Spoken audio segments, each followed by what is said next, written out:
Halos na tumbuhan matapos masawi sa plane crash si DILG Secretary Jesse Robredo, lumabas sa investigasyon ng Civil Aviation Authority of the Philippines o CAAP na pilot error ang sanhin na aksidente. Lumitaw rin sa pagsisiyasat na dinaya raw ang test flight permit na ibinigay sa sinewing palad na Piper Seneca plane.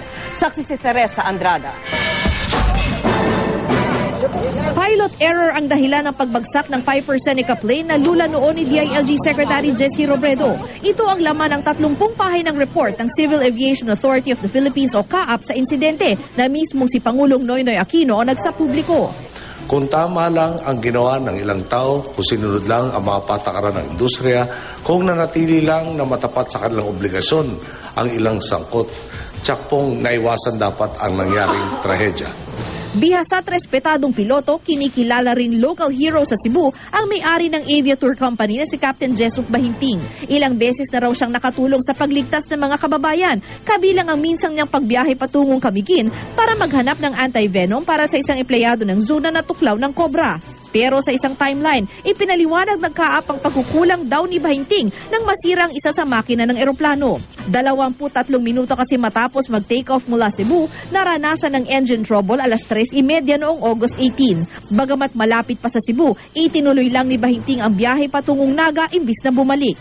Hanggang bumigay ang kanang makina pasado alas 4 ng hapon. Alas 4:25, tuluyan ng bumagsak ang Piper Seneca plane. Bagaman marami ang nagsasabing ekspertong piloto si Kapitan Jessup M. Bahinting, wala siyang angkop na karanasan at kasanayan sa one-engine inoperative emergency. At kumpara raw sa tamang flight path o direksyon ng mga palapag na eroplano sa Masbate, lihis din daw ang naging paglipad ng Piper Seneca. Mali rin daw na in-extend agad ang landing gear at flap ng eroplano kahit pa malayo pa sa runway. Gayon din ang pagkabig nito sa kana na dahilan daw ng mabilis nitong pagbagsak sa dagat. Pilot have no previous experience on flight route to Masbate. Ang mismong pagkasira ng makina isinisi naman sa kakulangan nito ng langis. Wala raw kasing sapat na training at kakayanan ng maintenance personnel ng Aviatur. Lumabas ding dinaya raw ang test flight permit na ibinigay nitong Enero sa Piper Seneca plane na requirement para sa bagong airworthiness certificate nito matapos palitan ang right-hand engine propeller nito. Wala raw talagang ginawang test flight at nakiusap lang umano si Bahinting sa ilang kawani ng CAAP na pirmahan ang report. Malinaw po ang ginawa nilang panlilinlang at pandaraya.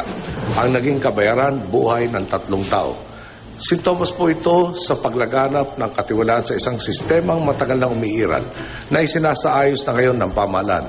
The creation of a special investigating body to look into the culpabilities, administrative, criminal, whatever culpabilities there are, of the personnel involved, not just in CAAP, but also with those in Aviatur. In a way, medyo may closure tayo na nakita natin yung kompletong investigasyon.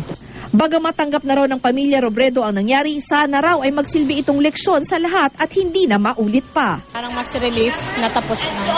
Parang ito din kasi nagbibigay ng closure. Wala naman kaming samaan ng loob na itinatago. Parang yung sa amin naman, tinitingnan na lang namin yung aksidente na talagang yung asawa ko kinuha ng Diyos sa oras na nakatakda talaga sa kanya. Kaso daw ng administrative, maybe criminal yung... We don't know, pero parang kami hands-off na rin kami. Tumanggi namang magpa-interview ang pamilya ni Captain Bahinting na nasaktan daw sa bahagi ng CAAP report na nagsabing dinaya raw ang test flight permit. Ayon naman sa Aviatur. If ever there was a piloting technique error on the part of Captain Jessup Bahinting, as human it is significantly possible. As to the issue of material failure that involved in the right engine, it is but obvious that anything that is made by man is liable to fail.